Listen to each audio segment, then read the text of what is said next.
Assalamualaikum warahmatullahi wabarakatuh. Perkenalkan, nama saya Sri Yulia Safira. Saya dari mahasiswa Universitas Dharma Medan dengan nomor NPM 2451146. Nah, untuk kali ini saya akan mempresentasikan buku dari Pak Umar Hamdan Nasution SEMM yang dimana saya akan membahas di bab 4 yang berjudul Kajian Pustaka, Landasan Teori dan Hipotesis Penelitian.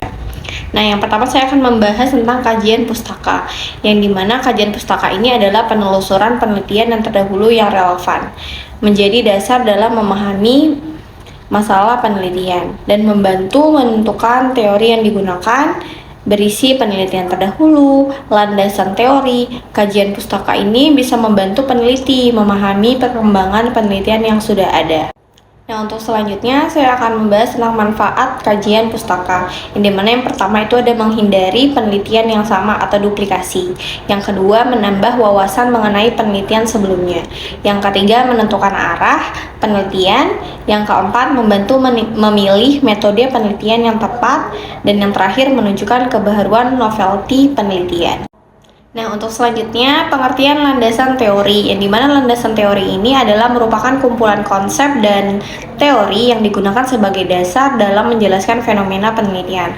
Fungsinya itu bisa memberikan kerangka berpikir, menjelaskan hubungan antar variabel, dan menjadi dasar penyusunan hipotesis.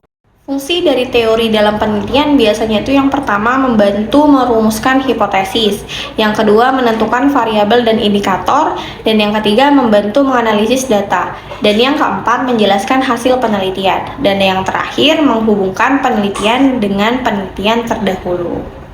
Nah, untuk sumber kajian pustakanya itu ada 3. Yang pertama sumber primer, yang kedua sumber sekunder, dan yang terakhir sumber preliminar.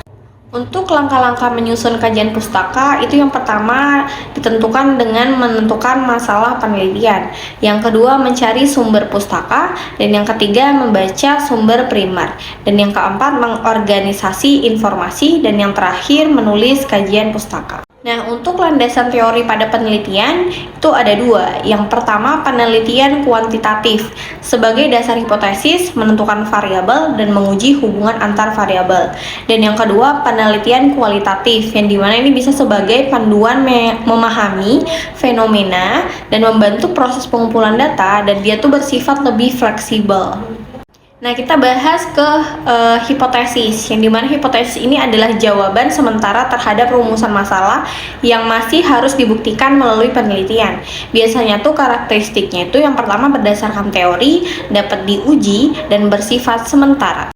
Jenis hipotesisnya itu biasanya berdasarkan hubungan variabelnya. Yang pertama itu hipotesis nol atau HU, dan itu biasanya tidak ada hubungan atau tidak berpengaruh sama sekali.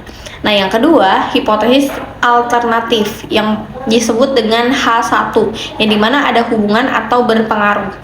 Nah, biasanya itu berdasarkan tujuannya itu ada hipotesis deskriptif, hipotesis asosiatif, dan hipotesis komparatif. Nah, untuk mendapatkan hipotesis yang baik, ini ada syarat-syaratnya. Yang pertama itu bisa menyatakan hubungan antar variabel. Yang kedua dapat diuji, yang ketiga berdasarkan teori, dan yang terakhir singkat dan jelas. Nah, untuk hipotesis dalam penelitian itu biasanya ada 2. Yang pertama, hipotesis penelitian kuantitatif, yang dimana disusun sebelum penelitian dimulai, diuji menggunakan data empiris.